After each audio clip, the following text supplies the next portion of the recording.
when it came time to do a recapitalization, we have grown tremendously. We've created a ton of value in the space. Let's find a partner to help us get to the next phase. The ability for us to do that and become like a real company was a tremendous undertaking.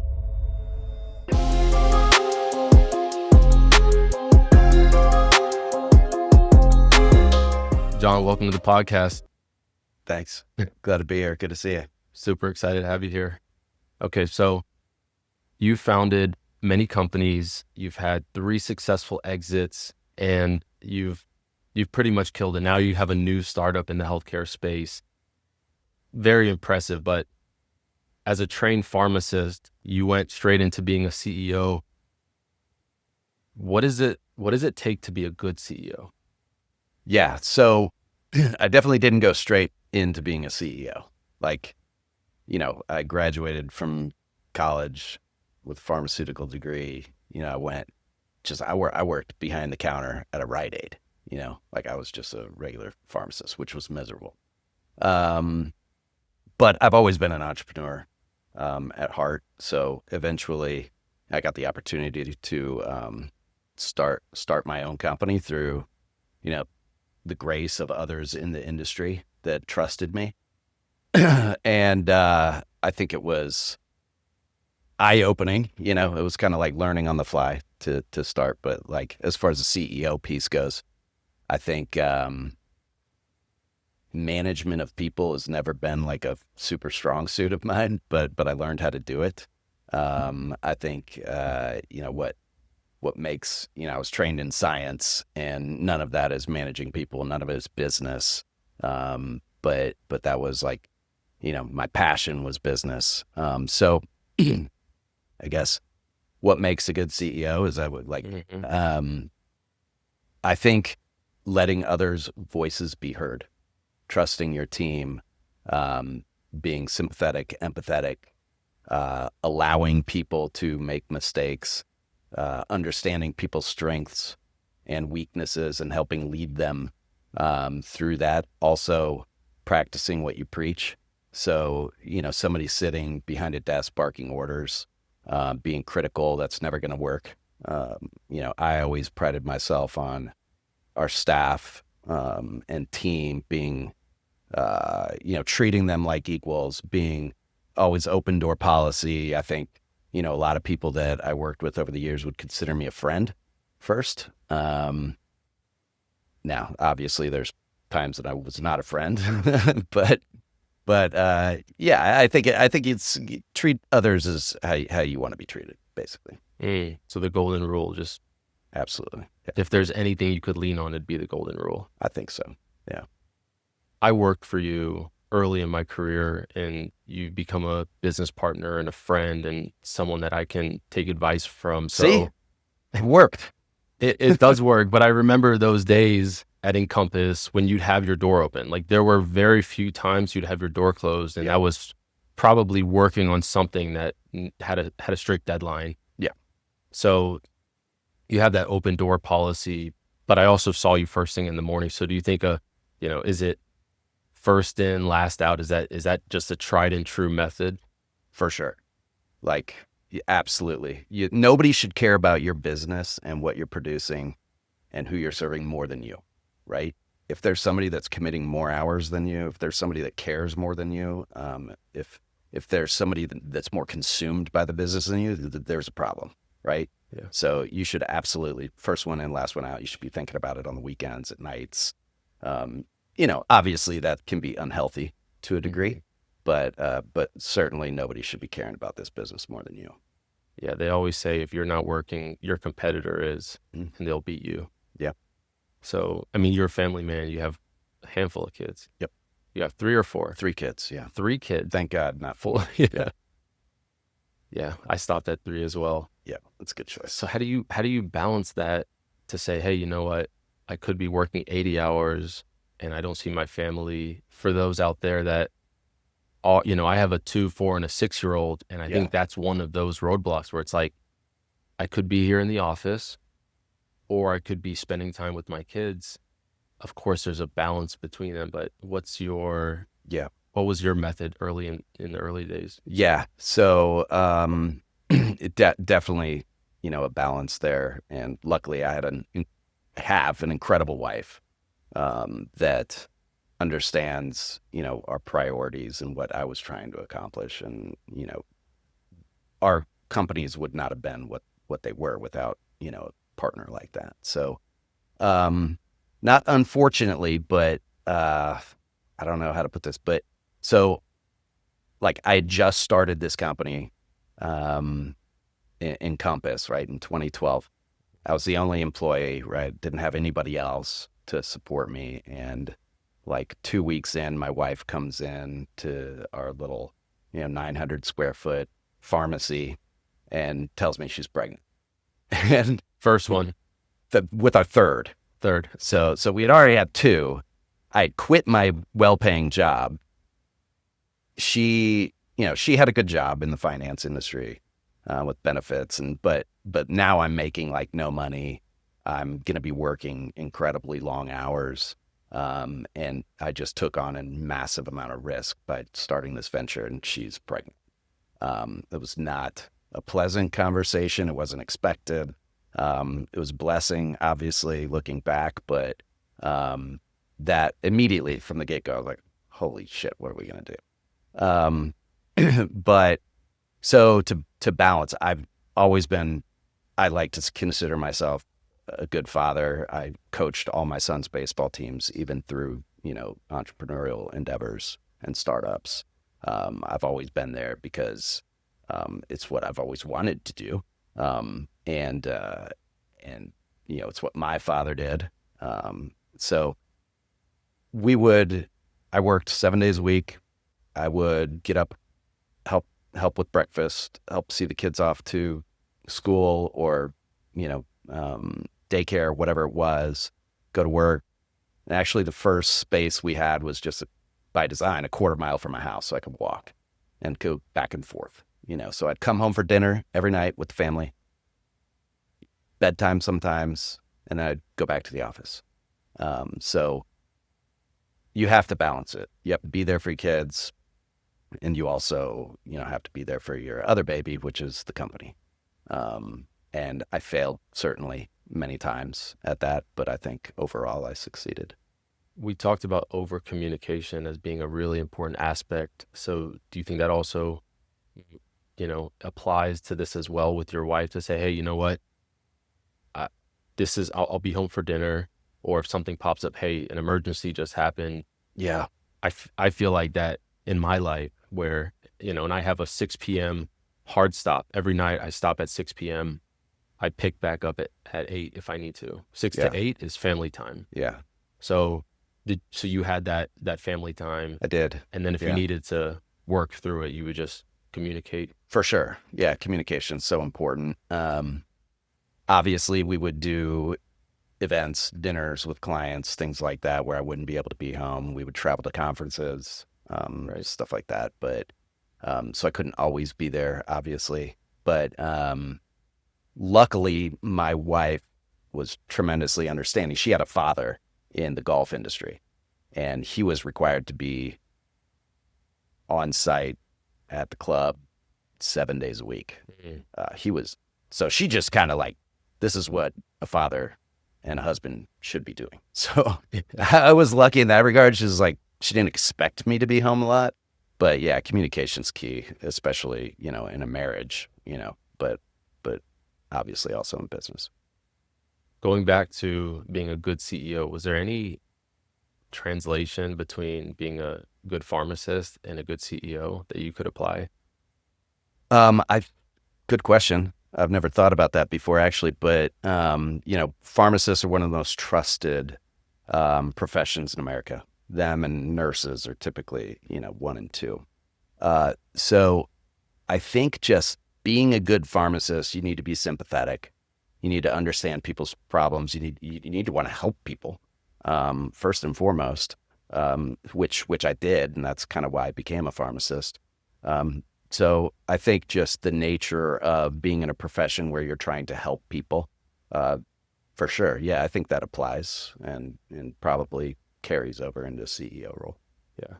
And so that empathy piece, I know I've seen it before. So like firsthand, seen the empathy, but I've also seen the rage. For me, Maybe rage is the wrong word, but I've seen some blow ups where you're just not a happy camper. How do yeah. you balance the two as a leader? So yeah, no offense taken by that. Thanks. And they were all resolved. That's why we're warranted. still here. Most of them were warranted. All right. Anytime when there's an incredible amount of passion and demand and risk, and you've got 100+ employees to take care of, like obviously the pressure is tremendous. And you can feel that. And sometimes, it results in frustration and anger. I think I'm 46 now. When I started my first company, I was, I guess, 30. So I'm much different now. I think I'm a lot better at handling stress and emotion and anger. But I think you've got to understand if something like that happens, you have to be the bigger person and admit your mistakes and apologize and reconcile. Right? You can't just leave it, or it's going to be traumatic and hard to overcome for everybody. But I didn't always have a cool head, and I think that comes along with the passion, which I don't think, like, we rarely had anyone quit. I'm not even sure if in the first 4 years of our business, if anyone quit. Wow. I can't remember anyone. I feel like we had, it was understanding that this was a high stress environment. And people, the expectations were there early on, right? When we hired somebody, we were like, look, this is a startup. We're under a lot of pressure. Mm-hmm. We expect and demand, beyond a 40-hour work week. We compensate well, but the expectation is you're going to be there when you need to be there, when the company needs you. And I think overall there was more positivity than negativity. A lot of tears from everybody, but I think that's startup life. Yeah, but you created a really strong culture, a positive work environment. You also took pharmacists out of retail and allowed them to, work offsite. Right. And they don't have to see patients every day. They're in their face. Yeah. Yeah. Yeah. I think it was a unique workplace for that industry. Like, not a lot of people got to experience that. So it was attractive, but also, we let people wear whatever they wanted to work within reason. We took care of them on site, with things like, this sounds really trivial, but like, the nice ice that's crunchy that you can chew, like stuff, stuff like that people wanted to make their day a little bit more pleasant. And we did lunches and dinners and parties, and I think it was a fun place to work overall. I remember I showed up in a suit and tie to my interview with you guys, and Tim, the CFO, said, "Don't wear that here. Don't ever do that again." Yeah. He was like, "I appreciate it." Of course he's old school and he appreciated it, but he was like, that's not the culture here. Yeah. So we had Monty, your co-founder, on the podcast with us, and he shared some very tough moments where you just don't know, like, you had to I think it was, you had to fill some prescriptions, and like you didn't have an order on time, or you didn't have the cash to pay for that order. Yeah, certainly. But just from taking a step back and looking at all the things in the entrepreneur cycle, I know things got dark at times. Yeah. And we always ask, what was that growth under pressure moment? Do you have one? I mean, I have 100. I won't repeat, Monty's story, but I know exactly what he's talking about. It's like, which honestly, this is a positive thing to encounter, is like, there's so much demand, you don't have the cash to cover it. Right. Yeah. And this was like, we would be faxing checks at 11:59 p.m. to our wholesalers, just to time keep stamped. Yeah. Like, we know they can't cash this today, and they probably won't get to it tomorrow, but it's there so we can get our next order. It was difficult to manage, the growth at times. pharmacy is such a regulated space. It's probably the most regulated space, maybe behind finance. I think probably like one moment in that first company, Encompass's life, that was challenging in a growth phase beyond what Monty shared was when it came time to do a recapitalization, right? Like, okay, we have grown tremendously. We've created a ton of value in the space. Let's find a partner to help us get to the next phase, right? The ability for us to do that and become like a real company was a tremendous undertaking. We did not have a bookkeeper. We had not reconciled every claim that had come in the door. So when you're trying to put together, your story, you need to be able to support it with evidence, right? Through financial audit or Q of E or whatever. And so we had to go back and rebuild like 3 years of books because they just weren't there. It wasn't one of the things we were thinking about, We're like, okay, let's just get, let's serve people. Let's do good. Let's serve them fast and effectively and treat people's conditions and cure them. At the time, what we were dispensing, was curing people of horrible conditions. And so the money it took and the time it took to go back and do that and the commitment, that we had to say, okay, we're actually going to do this. And then ultimately we decided through all of that not to do the recap. But it put us in a much better place. And we identified a lot of things that we could be doing better. And I think it changed the company from there. Honestly, it was like a horrific experience to go back and do that. But it changed the company. It changed our trajectory. It helped us understand the business even more. So I look back at that and it was a miserable several months, but it was worth it. It was needed. Yeah. Do you remember how many employees you guys had at that time? At that time, I would say probably like 40 or 50. 40. Yeah. And when the company was sold to CVS, it was 100 plus, right? It was over 100. Yeah. We had a full sales team, full finance team, Yep. Clinical, everything. Yeah. Definitely. HR. Yep. Which was really needed at the time. Yep. Legal, attorney. Yeah. Yeah. We'd hired an attorney on site. Yep. Yeah. For compliance. Yeah. Or full-time legal counsel, if you will. Yeah. So just looking back, would you have started doing bookkeeping, FP&A? Which one would you have, if any, would you have accelerated in 3 years before that? Yeah, I think I definitely, like in the companies I've started since, as you very well know, because you've been a partner in most of them, Yeah. If not all of them from the jump, is let's get your accounting and books in order, because one day will come where you want to recap or you want to sell or you got an opportunity. You need to have that straight first and foremost. I think a lot of founders, a lot of young CEOs are just so focused on growth in the business and getting it going that you don't spend the time, necessary to focus on the financial aspect. Yeah. That's usually the last piece. Right. And right. we of course specialize in it. So I can't tell you how many cleanups we've done that are like 3 to 4 years back. Yeah. We haven't filed our taxes in 4 years because our books are not done. Well, thank God we weren't one of those. You guys were filing taxes. We were at least filing our taxes, and we had a general idea of how much money we were making.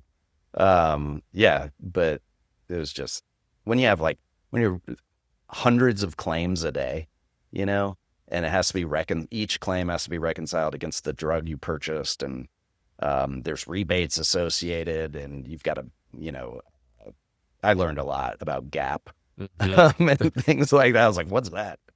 I didn't know anything, but yeah, here we are. Yeah, for those who don't know, it's US GAAP, generally accepted accounting principles. It's the accrual-based standard here in the US, and GAAP is used around the world.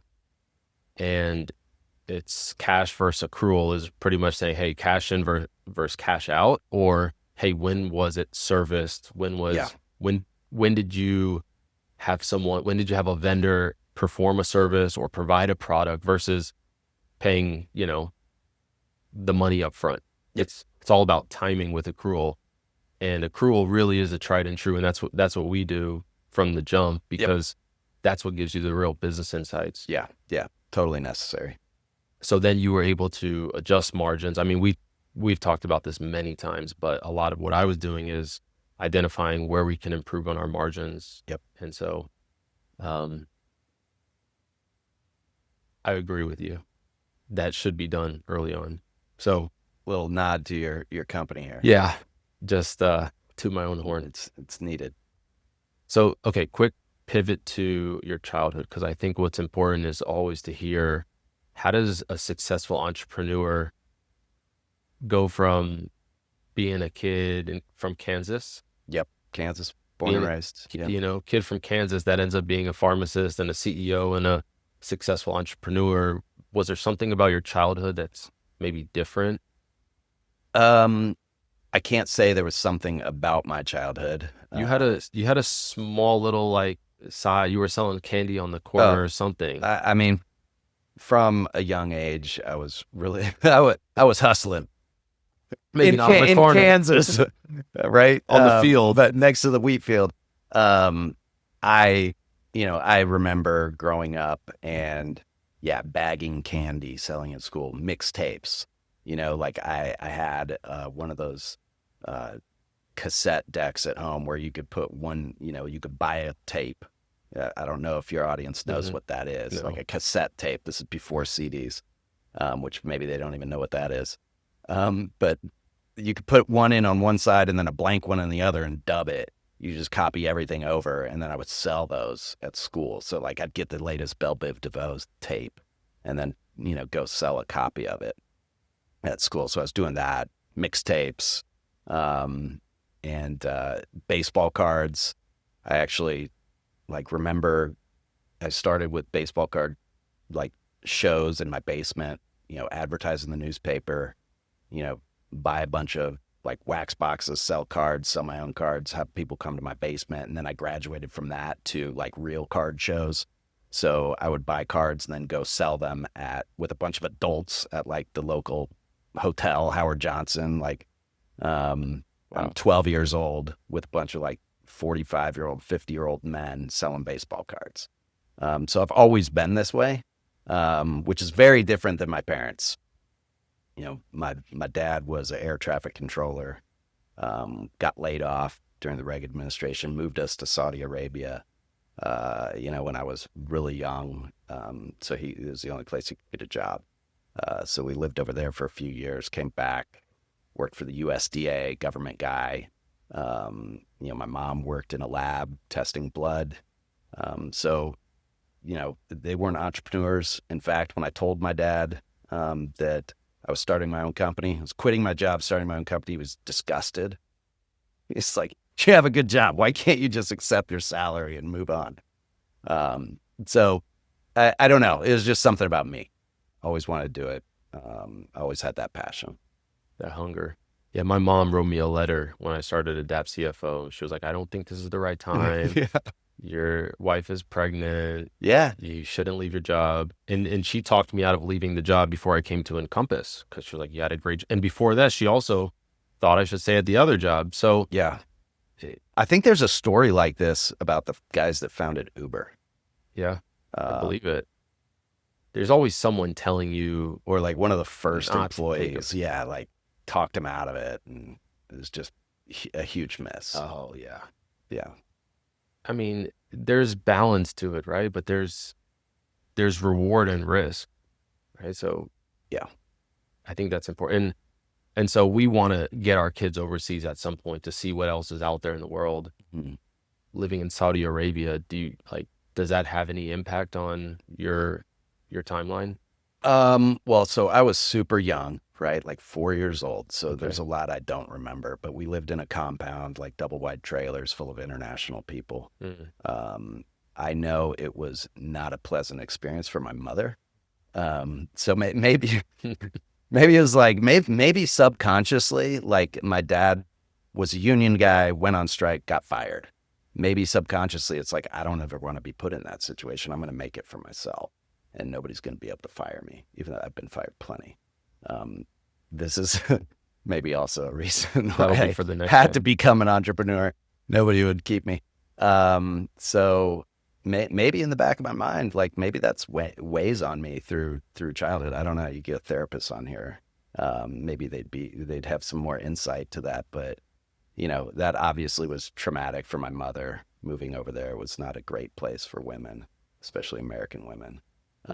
But my dad did what he had to do to keep us, in a home, and provide for us.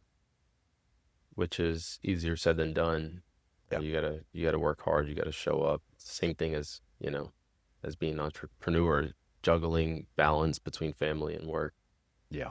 So, was there anything different that your dad did that was he just like this military? Hey, wake up at 5 a.m. and help me. No. Like, was there anything different that he did? I know it was innate in you, but a lot of times there's a father or a mother that, It's funny. My dad was like the opposite. yeah, He had a saying, like we'd be building a deck right on our house or something like that. And he would always say, "Oh, that's good enough for government work." He was not that guy. he was like, Yeah. that's good. Let's He's go like, take a "It's good break. enough. Let's move on." He was that kind of dude, which I also appreciate. But I think we're not similar. In that regard, my brother is the same way. My brother's an aerospace engineer, one of the smartest guys I've ever met in my life. Worked for Hughes, works for Boeing, and he does stuff I could never do. But he is very much like not an entrepreneur in that regard. Yeah, but his wife is, so that's funny. That's interesting. So were you homeschooled when you were on the road, or you were always in No. some form of education, public, Yeah. private? Yeah. I went to British school in Saudi. So I was with a bunch of international kids. Came back to the States, spoke with a British accent. We've got tapes. It's awesome. Again, reference to tapes. We've got audio recordings. It's hilarious. I sound like a fool.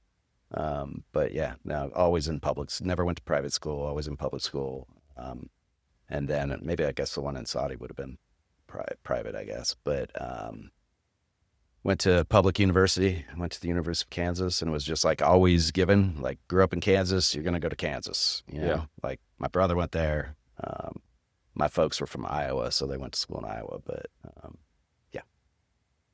Great. So how do you stay calm in a world of chaos? Because there's a lot of shit and there's a lot of chaos. Like, I've seen a lot of moving pieces since we've worked together so much. Some days, and that's the entrepreneur journey, right? Some days you're at the top, and the next day, after being at the height, you're at the bottom. Yeah, I think that's part of it. I think you got to embrace that. And my favorite quote of all time, and I share this with a lot of people, but this embodies, like, in my opinion, the idea of entrepreneurship. It's by Mario Andretti. And it is, if everything seems under control, you're just not going fast enough. So he didn't say it about entrepreneurship. He said it about car racing. Yeah. But I read that on a sign 20 years ago, and it's always stuck with me. I'm like, and I always applied that. Like that sign, that was in my office on my desk at all times. I just wrote it on a piece of paper and had it stuck on my computer. And still, it's in my house. I just think, like, if things are easy, you're not doing it the way you should be doing. Like, if everything just comes naturally, is easy, there's no trouble, then I think you could do better. Then you can turn the heat up. Yeah, exactly. Do you have a go-to methodology when something goes wrong, where, hey, I may just go for a walk, I may just lay down, I may scream into a pillow? Yeah. Or do you just sit there and you just suffer through it? Do you have a standard? I think it helps me to first of all, I love problem solving. Again, it goes back to like, I think Monty, you had him on here. I think he would say the same thing about himself. But like when problems arose in the business and when they arise in the business today, it's fun to try to fix them, as long as it's not like catastrophic, like a story you told me, earlier today. But I think it always helps to write it down, right? Like I'm a big proponent of lists. Write down your plan, even if it's just for you. Put pen to paper. It helps you get your ideas out. It helps you understand the problem, how to solve it. I don't think things need to always be solved immediately. So like you said, go for a walk, whatever it is, and everybody's going to have their own. I think I don't necessarily have something like that I would do, but, we could talk forever about just practices in your day that are gonna help you overall in business, that are outside of just the business practice. But I think pen to paper, understand that problem, get it in front of you, something tangible. Like that's always what I've done. I always try to write my lists on paper, but there are a lot of people doing it on, reminders with their apps. Yes, yeah. I always feel, and I heard a consultant that was doing a podcast with Tim Ferriss years ago that said he goes in, he meets with the CEO, and he says, look, just brain dump everything onto one sheet of paper. Yeah. And that's kind of what I'll do. If I'm not sure if there's too much going on, I'll just brain dump everything, and then I'll condense it into a smaller list, like action items. Yeah, yeah. That seems to work for me. Yeah, I like that idea, for sure. Okay.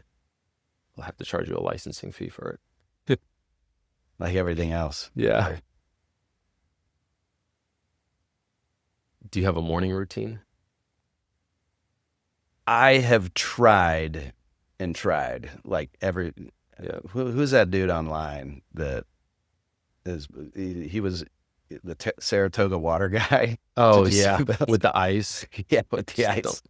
I don't do anything like that, but so I love to get up and take care of the kids with my wife, get them ready for school if it's during the school year.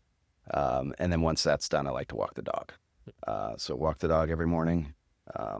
It's not long, 45 minutes, but it's time to just, be outside. That's super important. I am not one of those guys that can delay the coffee. I have to have that immediately. Right? That's the first thing you have. That's the first thing I have. And I know there's a lot of studies about drink a glass of water first. Yep. Delay the coffee. I can't for an hour. I can't do it. I don't want to do it. Mine's usually like half an hour. You can delay it half an hour? I try. There's no reason for me to be angry at that early. Yeah. So just like, I'm going to have my coffee. It's not, I don't think it's hurting anybody. So, you seem to be doing just fine. Yes, most days.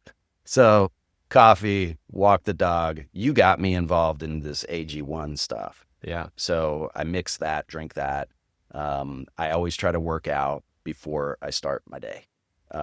So exercise, walking the dog, I count it, but I also need to do something else too.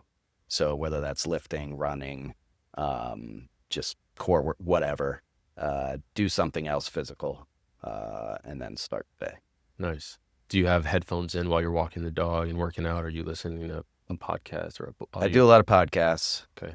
Mostly like mind-numbing true crime stuff because it helps me just not think, right? Like anybody, that's probably watching this or you, like if you're left alone with your own thoughts, it's going to be just all about work and what's next and what do you have to do tomorrow and what's that list. And so I try to just play something that lets me, I guess go blank, so to speak, just something that's almost fiction. Yeah. They do say not to jump right into work.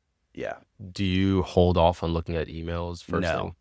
You can't, it's so hard not to. Like the phone is the worst thing on earth. Yeah. But I am checking emails from the time I wake up to the time I go to bed. And sometimes when you get up in the middle of the night to use the bathroom, and then too. That's the worst. I'm getting better at that. I don't do that. That's good. I will not. I put my phone on silent. Oh, really? I never, it's always on silent actually, for the record. Wow. So if my phone lights up and I catch it from the corner of my eye, that's. Oh, but it's not on do not disturb. It's not on do not disturb, Yeah, just no, silent. mine's on silent. Yeah. I feel like a lot of people are doing that these days where, it went from ringer to vibrate. Most people have it on vibrate, Yeah. which I, Mine actually doesn't even vibrate, yeah, but I don't know why. that's a hardware issue. Yeah. I choose to just keep it on silent. It works. Yeah, yeah. No, I do that too for sure, but I look at it a lot. Have you heard this like phantom vibrate thing now?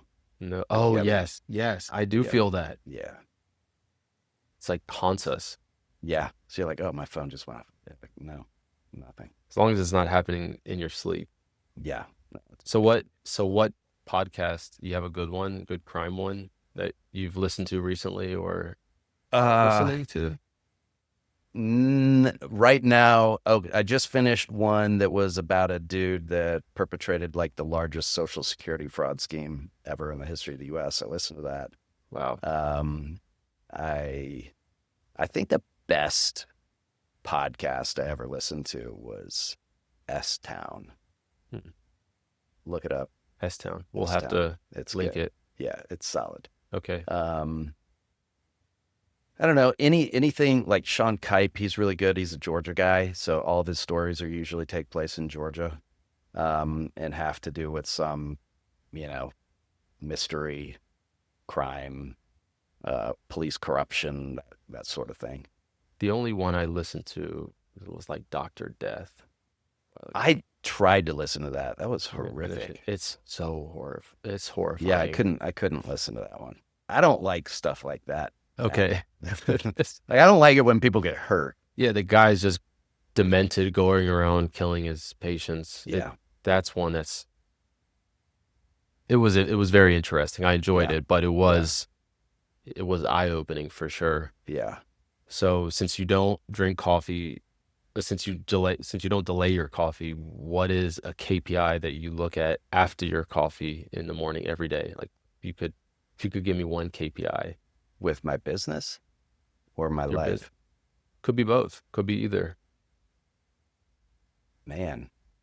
Um, so back to lists. I always am adjusting my list for the day, reviewing it kind of obsessively.